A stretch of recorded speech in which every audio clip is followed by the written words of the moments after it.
Hello, everybody around town and around the globe. I'm Paul Colby. I'm your host this evening for Public Affairs, Public Access. And it's a wonderful March 24, 2016 where I am. I hope it's equally exciting and calming and pleasant and adventurous where you are. As usual, on this kind of a show, we cover all sorts of issues.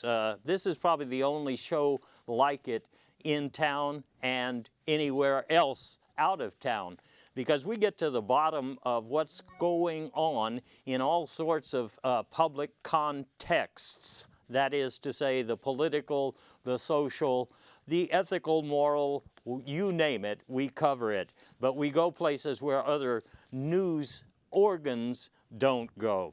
And that's where we're going to go today. Of course, the biggest topic that's going on in these United States right now, the presidential campaign. Yes, indeed. And that's where we're going to start because that's where the action is at the moment.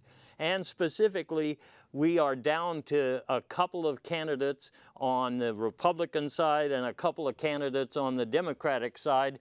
And we're going to take a look at what is going on in those campaigns.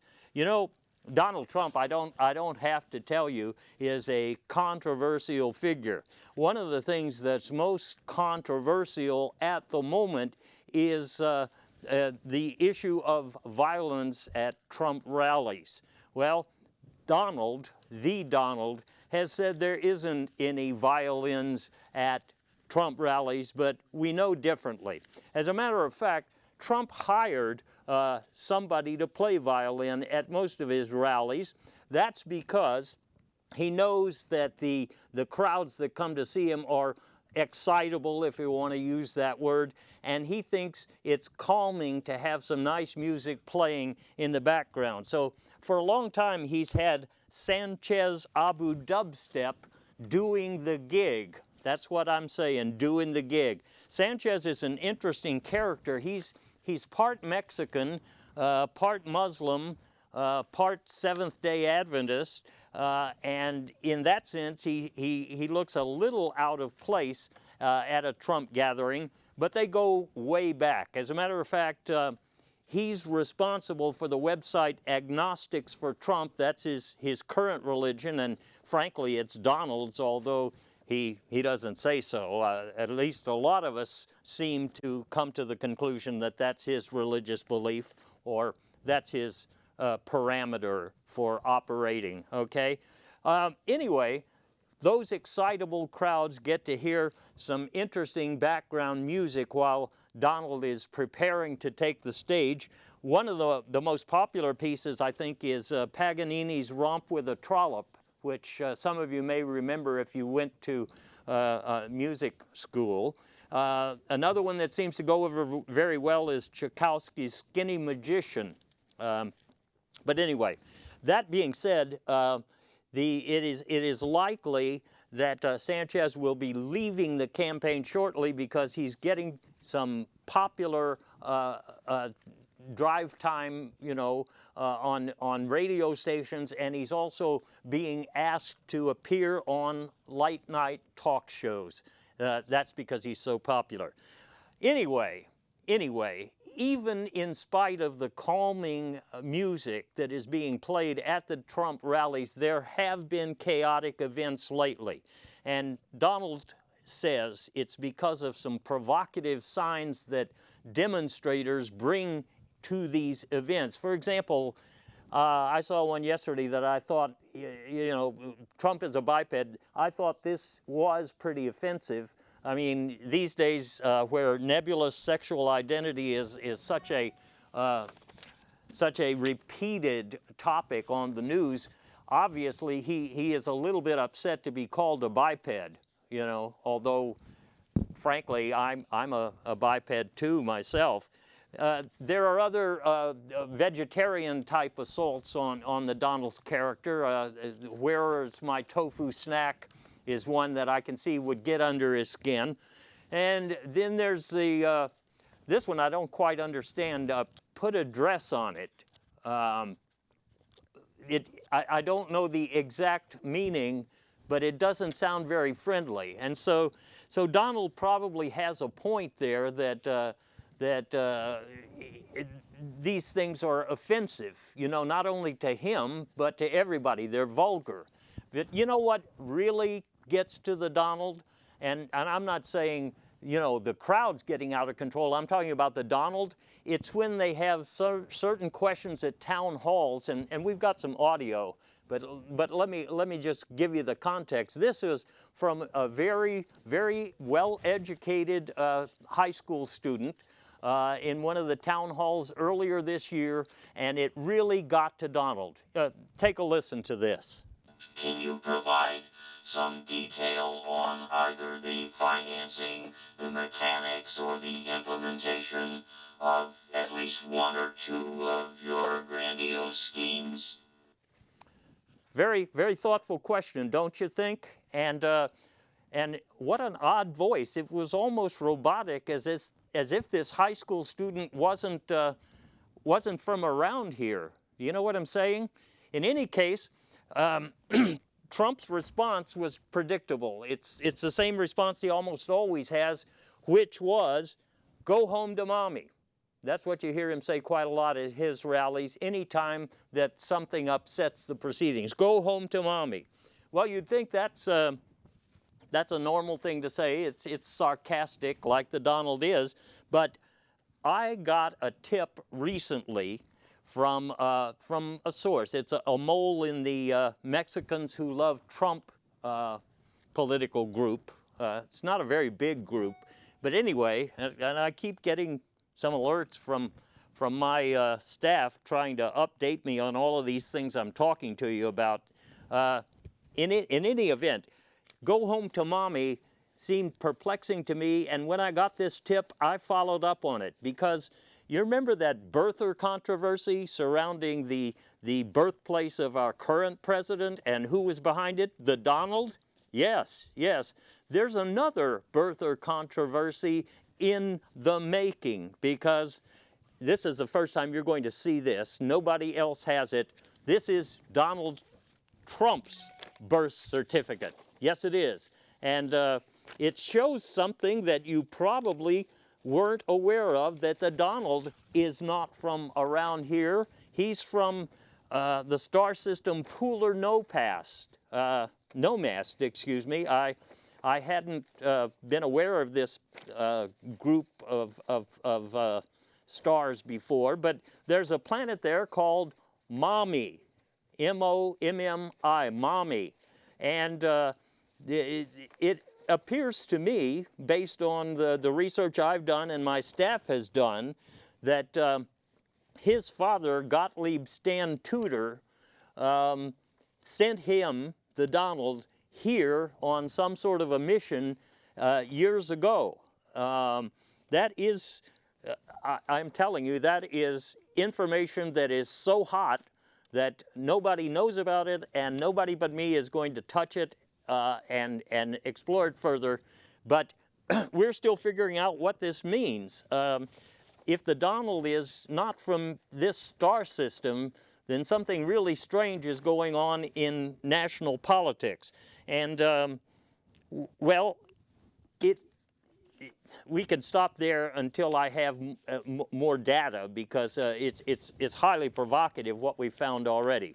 But let's just continue talking about this campaign of Donald's. One thing that is a big issue right now, Trump University, because it's not a real university. We all know that by now. It's kind of like it's a money-making operation for the Donald and his enterprises. And the certificate that you get when you go to the Trump University is pretty bizarre. It is essentially a certificate of receipt of certificate, meaning that this proves you spent a lot of money here in your quest to make America great again. This is really odd stuff. people have spent lots of money, and I've got some videos here coming up of people who actually went to Trump University thinking they were going to make a big splash in the business world. Some of them, well, they were satisfied, and others were not too happy with the results. And just as an example, I'm going to show you here somebody who went to Trump University and felt good about it. Roll that, please. Mr. Muchacha, you know, in the old days I wondered could I ever succeed, because I had not succeeded at anything, actually. But after attending the Trump University, I was one hell of a business person, because now I own 5 casino, 15 hotel, and some grocery store, where we sell genetically modified pears and apples, to be just naming a few things. I'm so happy for Mr. Trump, and I hope he, I forgot his name, but I'm Lester Muchacha, and I have a memory like a cattle thing, whatever. A memory like a cattle thing. Well, I'm not sure what to make of Mr. Muchacha's statement. For one thing, he's talking about genetically modified. Well, there's a group. Let me just jump ahead a little bit. You know, the food makers, that's what they call them in CNN kind of lingo. The food makers are really doing a job these days with producing more genetically modified things to eat or to ride in, and there are questions about labeling such things. And here, Mr. Muchacha is apparently making a lot of money in that field. But so he's a success, I guess. But there are other people who didn't do very well after they took the courses at Trump University, and they say so. And I've got a gentleman here, Mr. Mr. Malfisa, who has a different opinion. I am Segundo Malfisa. I went to Trump University some years ago because I wanted to be a big businessman. So that's why I went. But I was very disappointed. Mr. Frump didn't actually teach any courses.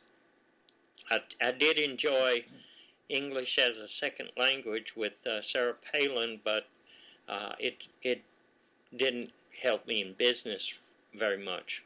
So now I'm bankrupt. Well, I've had several bankruptcies, but I'm told that Mr. Frump did also. So maybe I am successful. Or well, I don't know what to make of that gentleman's experience, because he looks like he's still trying to master English as a second language. Nonetheless, you can see that people have differing opinions, and I'm sure that's going to continue to be a campaign issue. But there's more issues involving the Donald, and another big one is he won't release, or at this point he hasn't released, he says he's going to, released his tax returns. There must be something in there that he doesn't want us to see.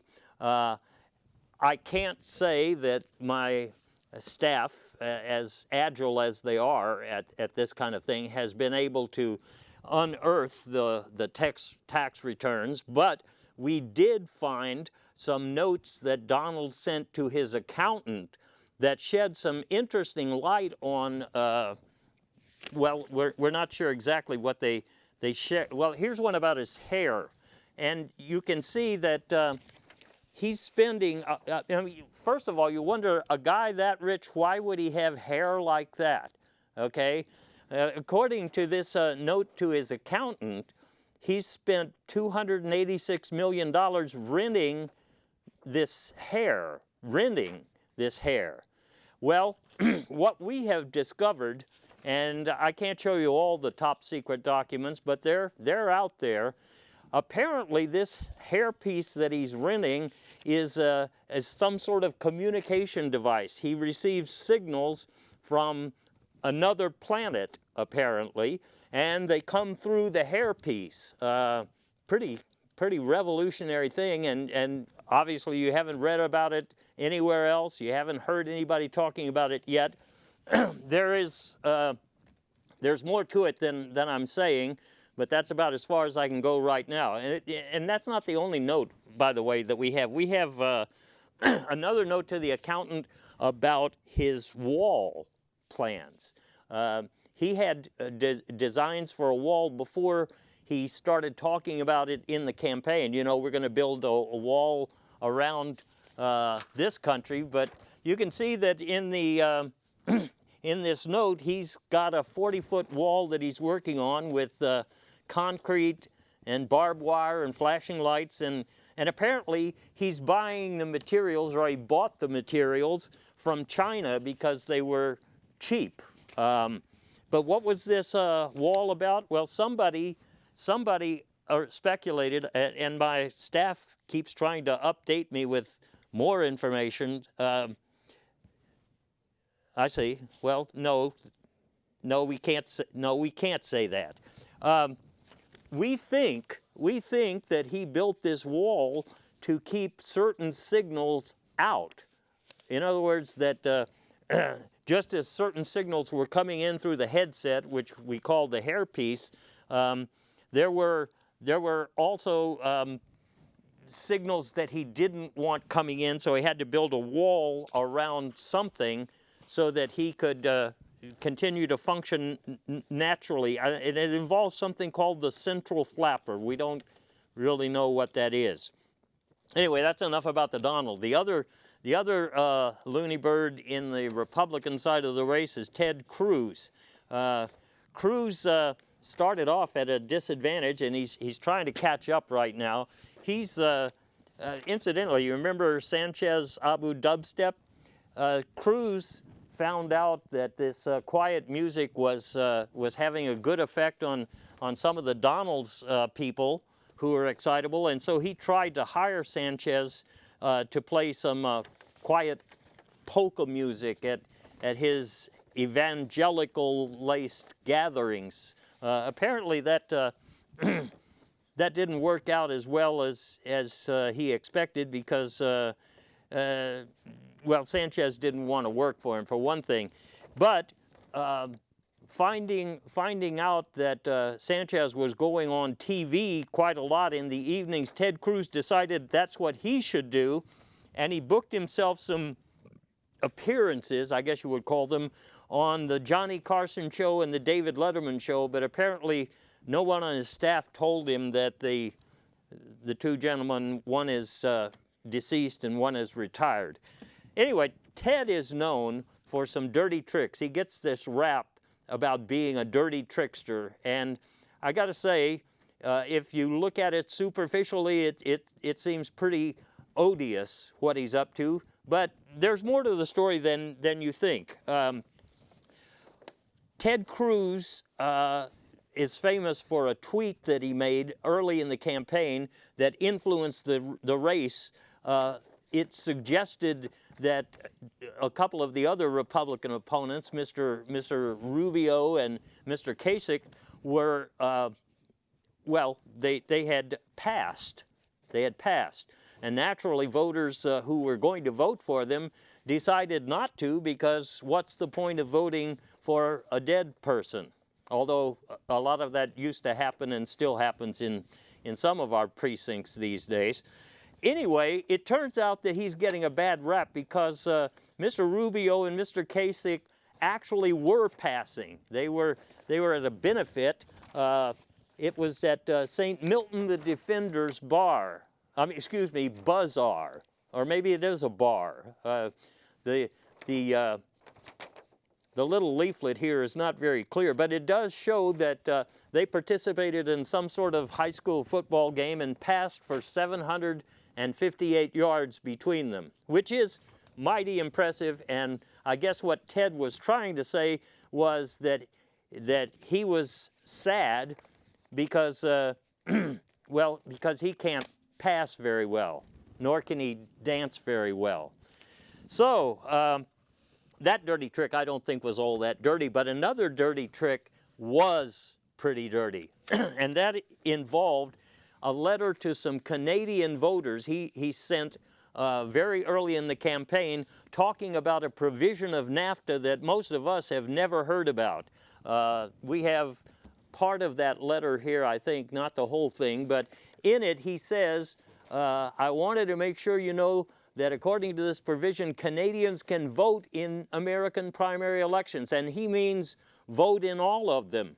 So he invited some Canadian friends who wanted to have a good time and visit the States to come and vote in all the primaries that he was going to be entering. And the National Security Agency apparently took some pictures. The Cruz campaign's Canadian caravan drove around in the guise of an art car parade so that they could travel all over these United States voting in primaries. And of course well, the NSA knows about it, but most of you didn't know anything about that. And I think that is playing below the belt, you know. It's not fair to the other candidates.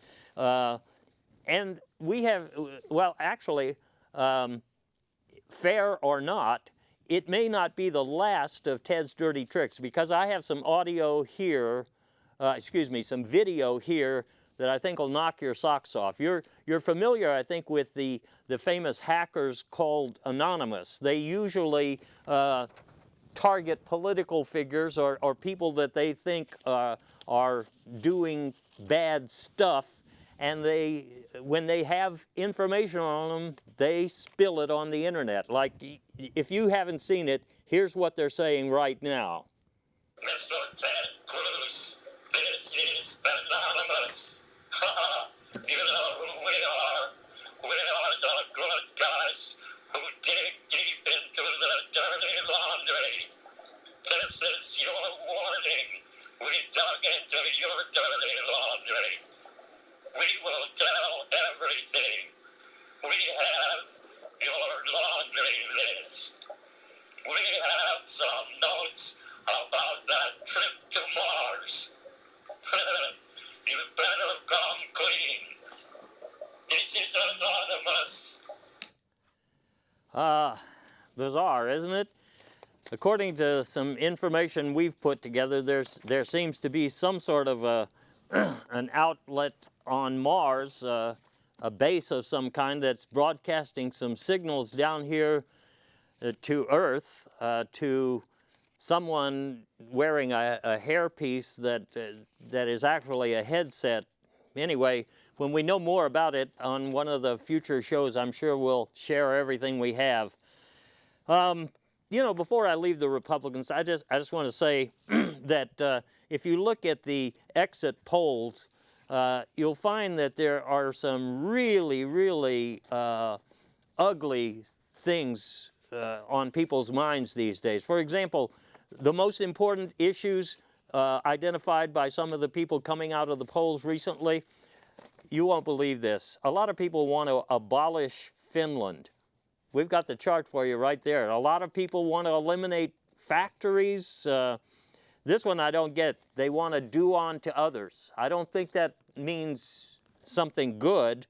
I think in all likelihood it's something pretty bad. And jailing teachers, I guess some people can go along with that based on their high school experience, but I don't like it. Another interesting exit poll that I saw recently, where are you going after you vote? Now, I'll tell you the truth here, the numbers don't really add up. This was prepared by CNN Uendo, the news organization. But where are people going after the vote? I'm not surprised by many of these. Walmart or Finland, what's left of Finland. Trump University, that's interesting. Or yoga class or the KKK meeting. Anyway, it shows that a lot of people are angry about plenty of things. The fact is, though, that Republicans, well, the population is angry. A lot of people don't like Trump and don't like Cruz, and so the Republicans are even looking for a third-party candidate if they need to. Now, some people talk about Rick Perry making a recovery. That's because for a lot of people, the bad hair, is pretty important in a political candidate. But most people are looking elsewhere. And even some of the people who've run before, you may remember these names, they look like they're prepared to run again if called on. Mitt Romney, for example. Mitt Romney. Why does that sound so familiar? Anyway, Mitt Romney is ready to go, and he wants to help America make grapes again. This sounds like genetically modified something or other. And recently he appeared at South by Southwest. I think on their poster that they printed in advance, they messed up and called it North by Northwest, but that's a movie, if I remember correctly.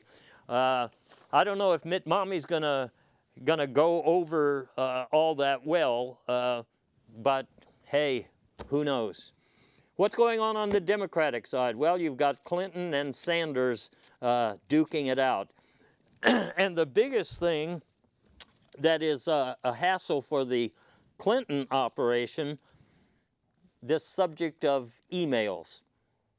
She has emails that have been released, and most people just know that they're there and they think there's something bad in them, but they haven't actually read them. Well, I've looked at them, and let me show you one here that's going to knock your socks off. This might explain a lot about this campaign.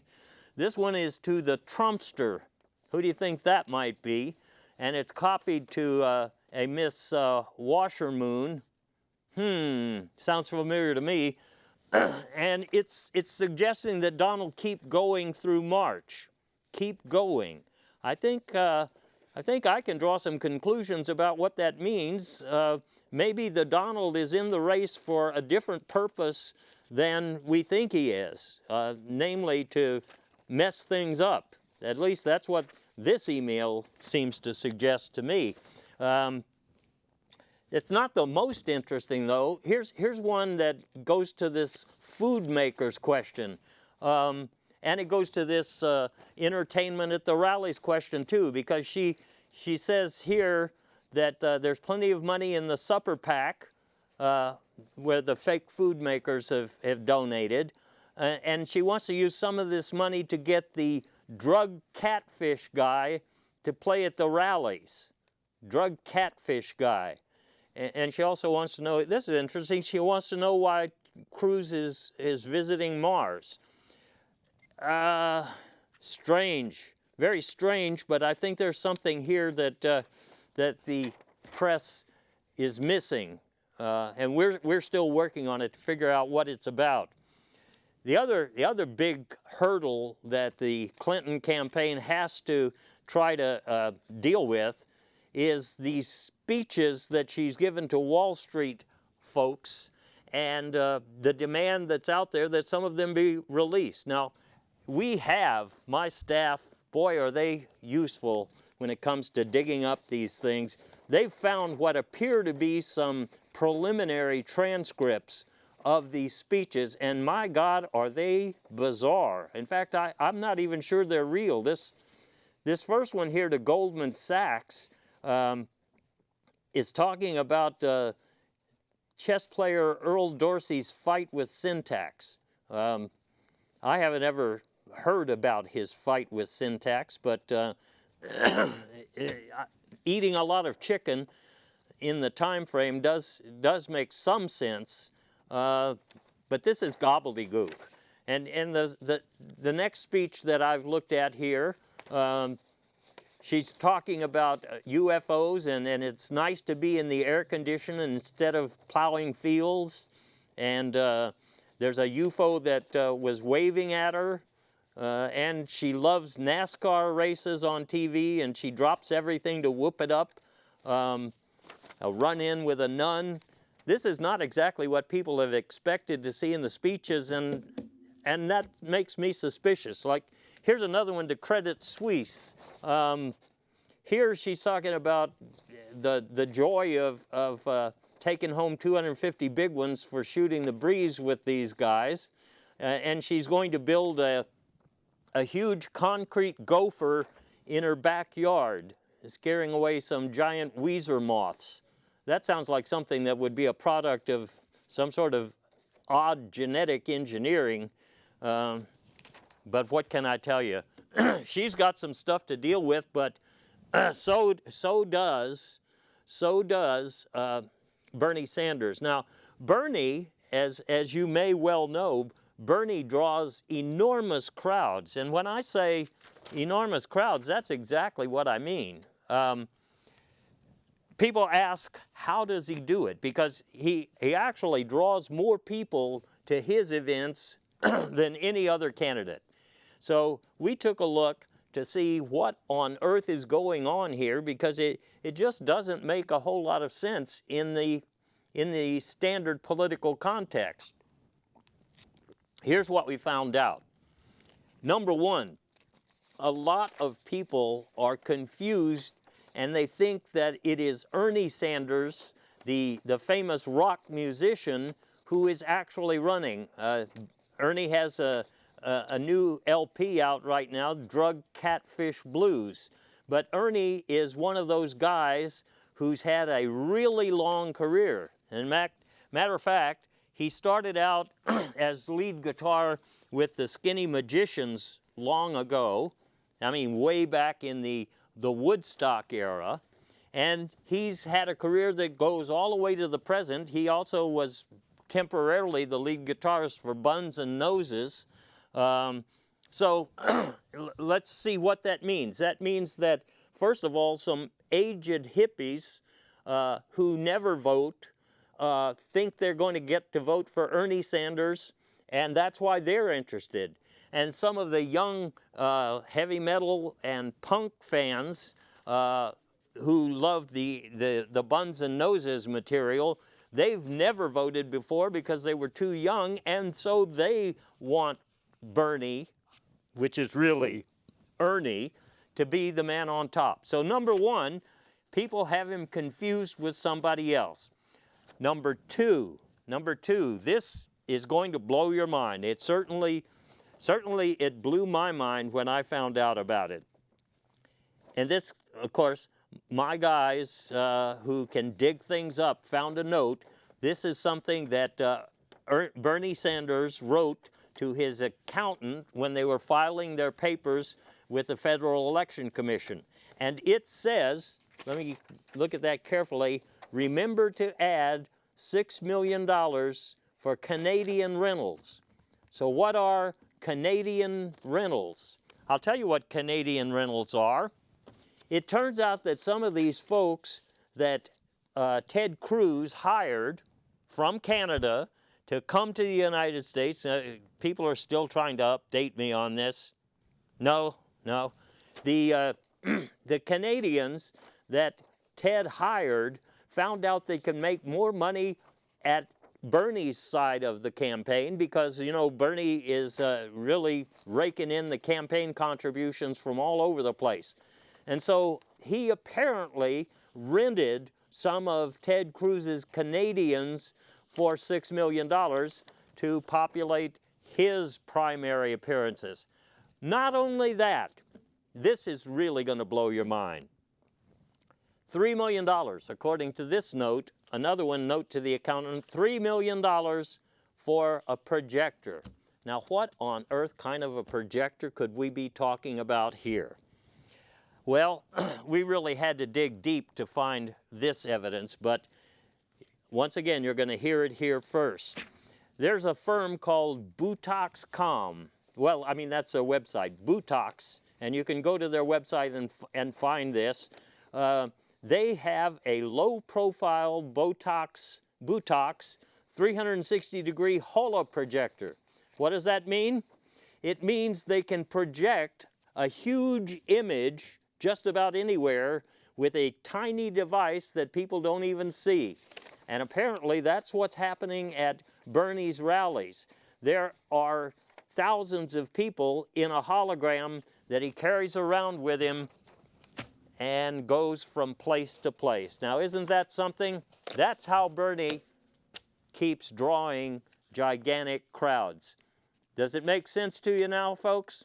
Something a little strange. You know, I think it's odd, but Botox, I think, also makes some sort of transponder equipment that was sent on some sort of a rocket to Mars, or I don't know, I forget exactly how that worked.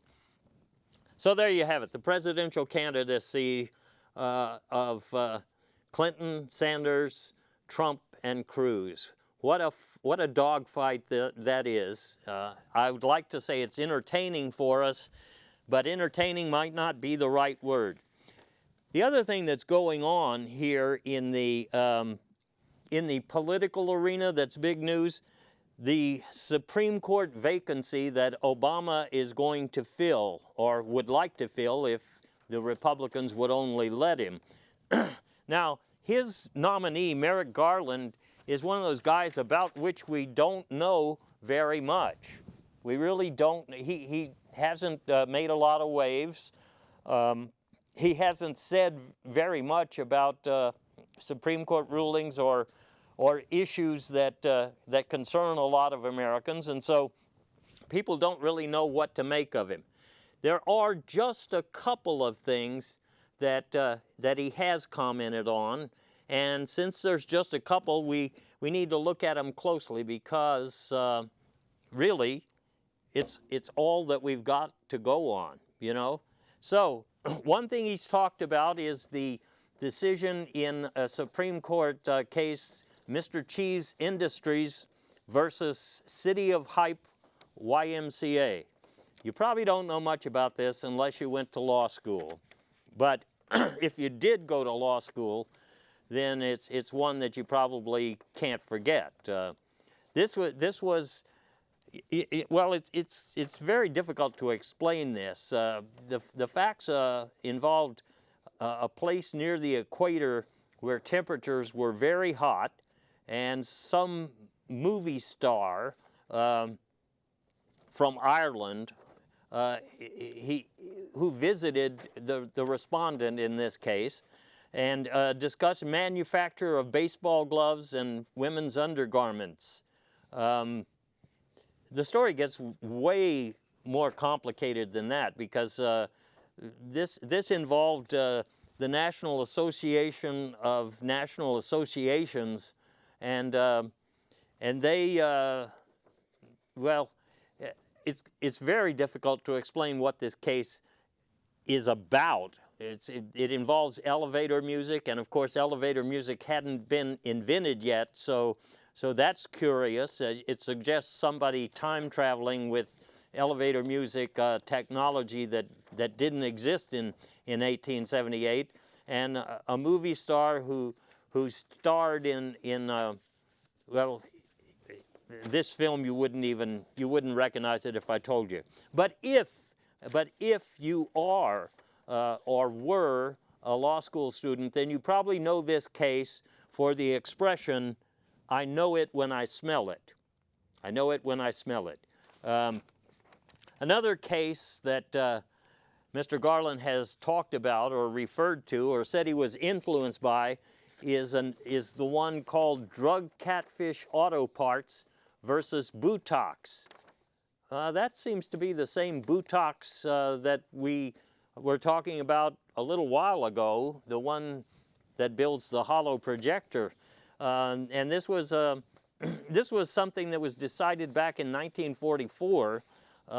It involves some very strange characters, the Sheep Welders Union, for example, and a product called AutoTurf, manufactured by Monsanto, apparently, and a wrestling coach and some sort of healthcare novelist collective, whatever that is.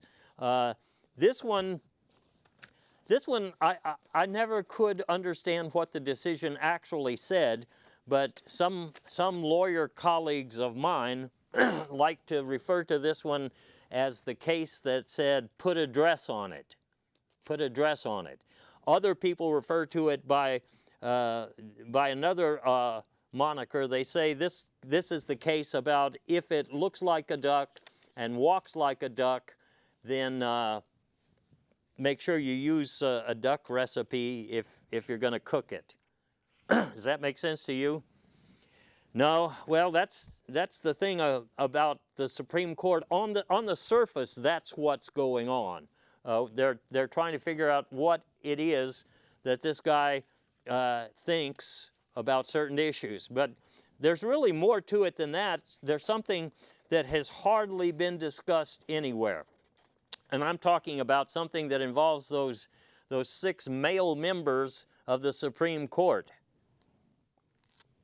Nice picture, huh?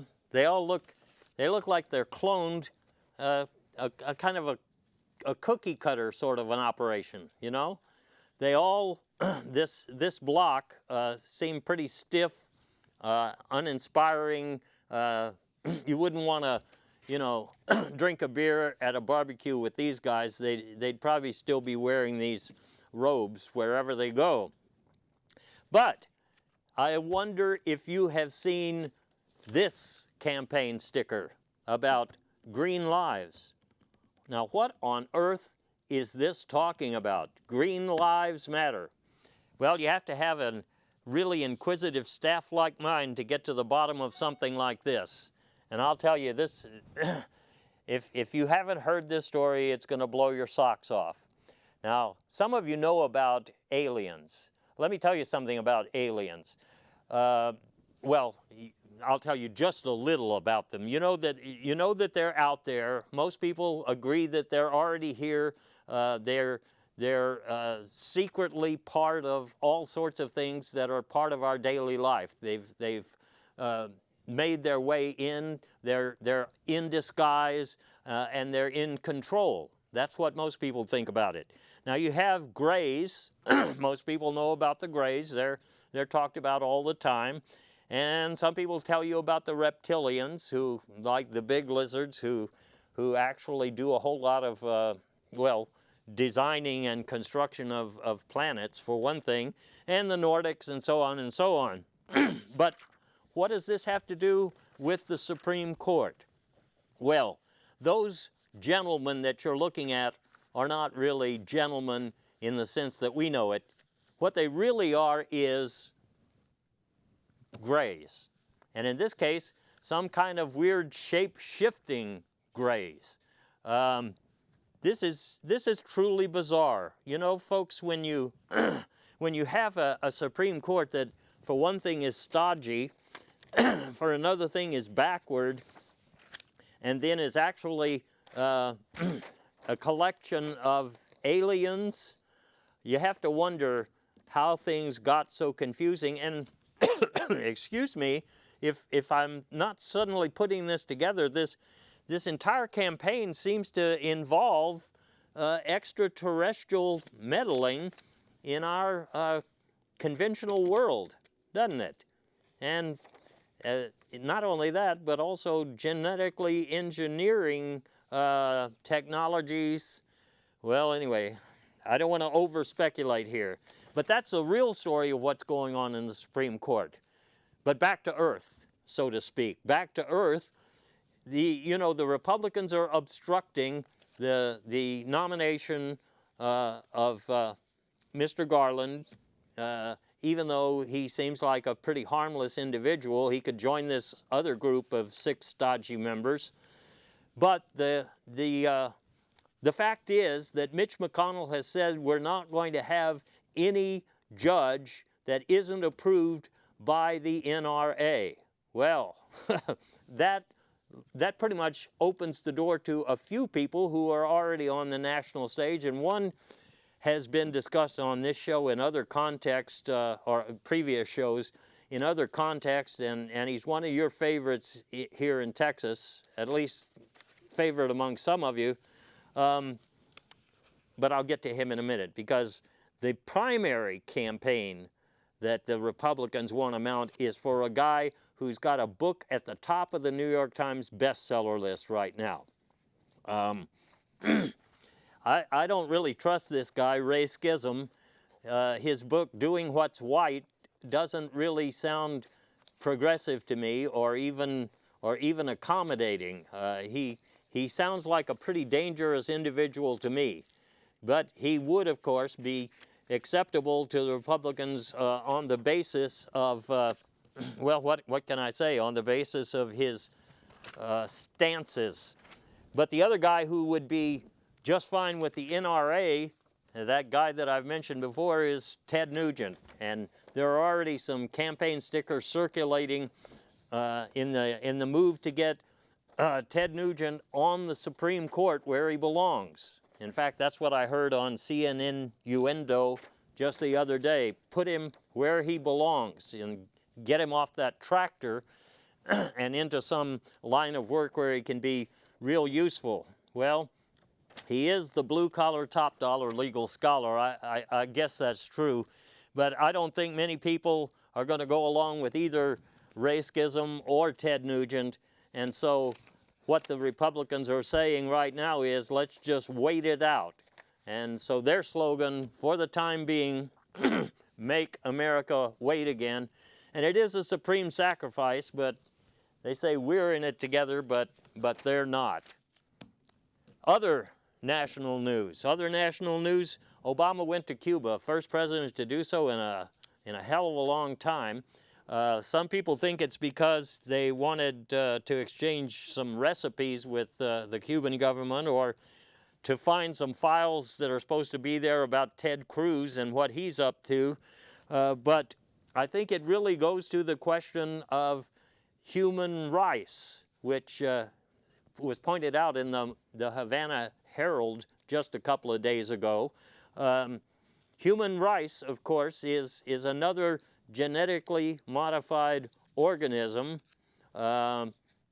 Golly, they're just everywhere. GMOs, and GMOs are showing up in more and more of our food. The more that they can get away with, the more they put in our so-called, and what are we talking about here? The fake food makers. Yes.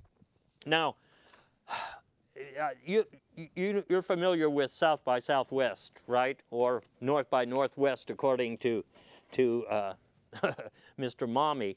In any case, it used to be about music, and then it was expanded to include film, and now it's expanded again to include technology. And this year, a lot of that technology that's being talked about, that would be genetically modified stuff, especially fake food.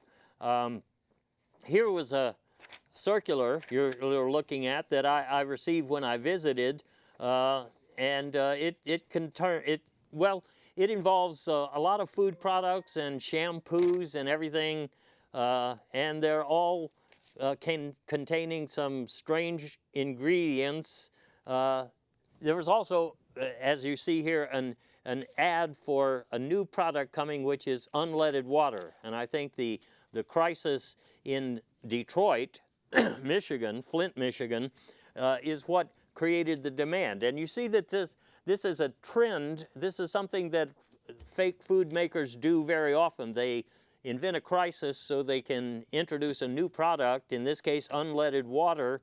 And another thing that has been part of their format these days has been talking about gluten-free products. And it's gotten to be ridiculous, you see, because they say that certain products are gluten-free when they never, for example, printers, motorcycles, these never contained any gluten, you know. But anyway, this is because they want to emphasize the upside, gluten-free, because right now there's a demand for food labeling, and the people who make the fake food have been trying. This is, for example, a label that they wanted to use, which talks about a certain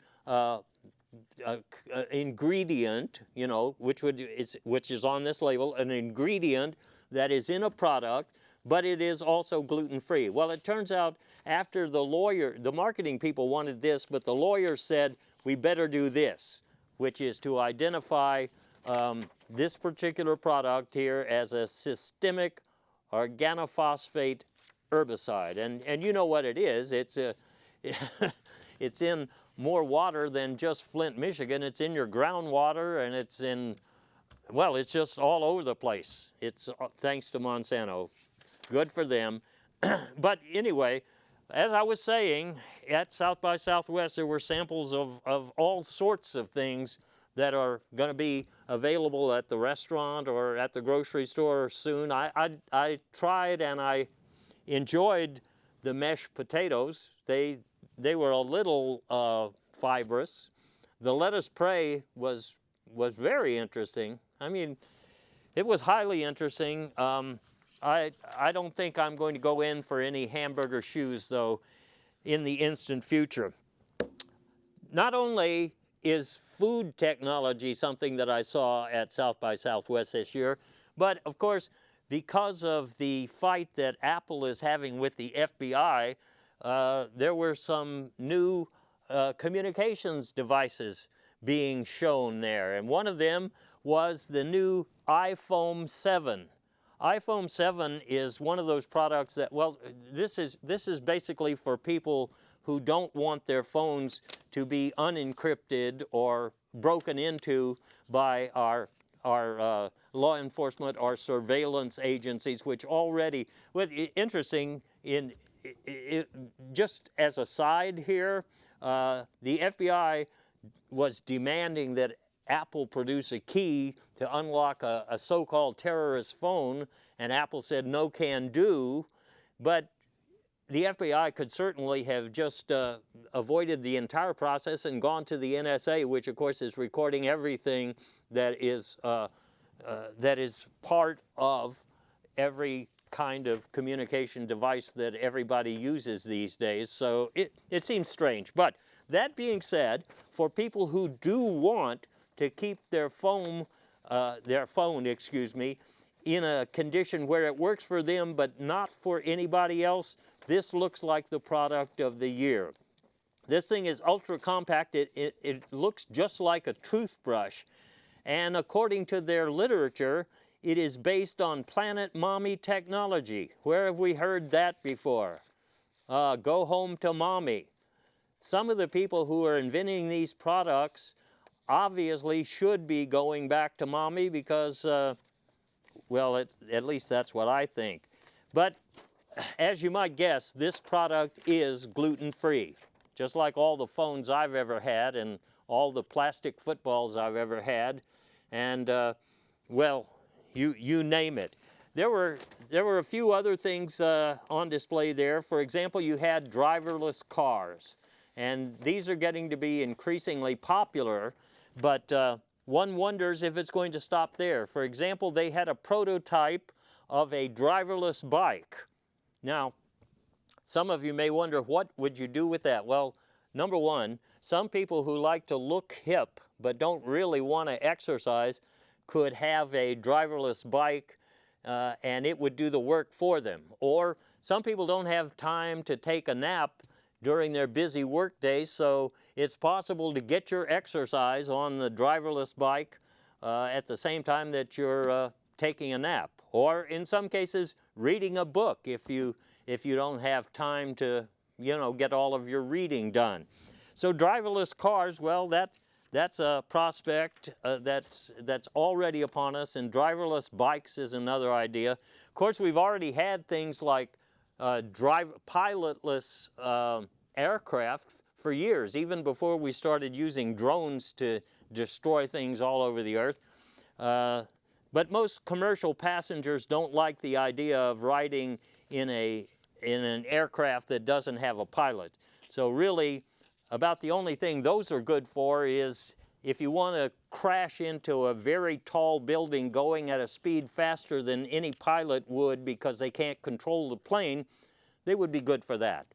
And that's probably all are going to be good for, at least in the instant present and the instant future.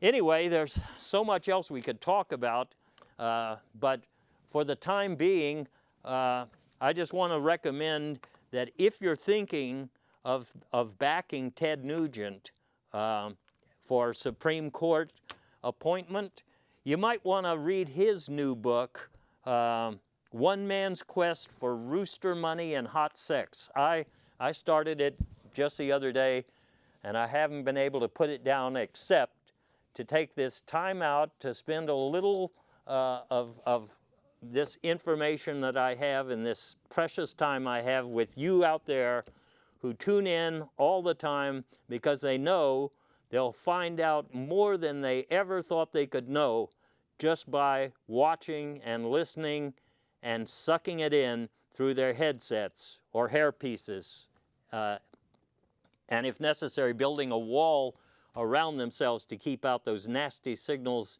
from Mars or somewhere. So, what can I say, folks?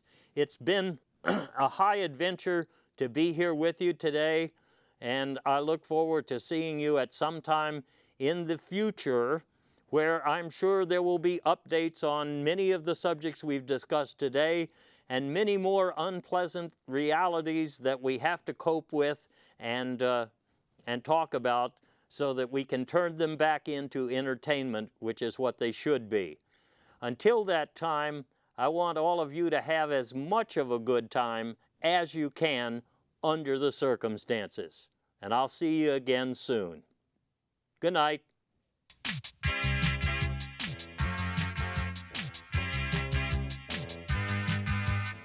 How many stairs must a man with bad judgment fall down before he decides to take the elevator? And how many explanations will some people swallow like goldfish until they are stuffed to the gills?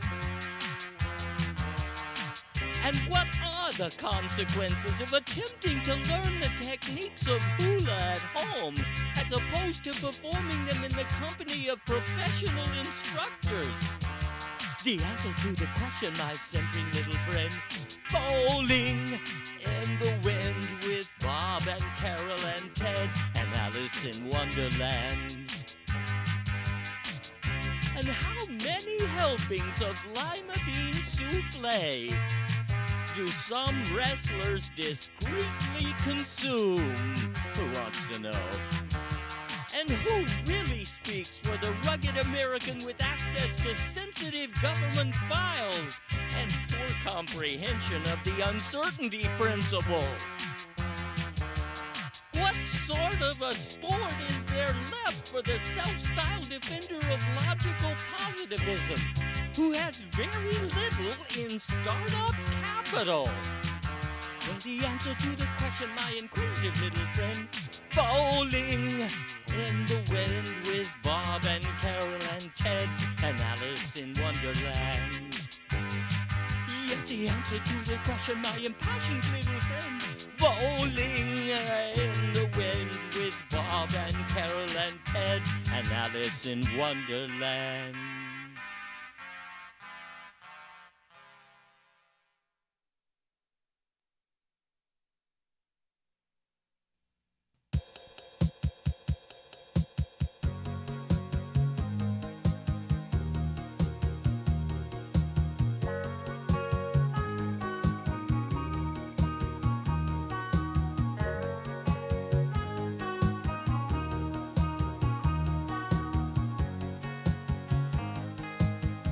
I come home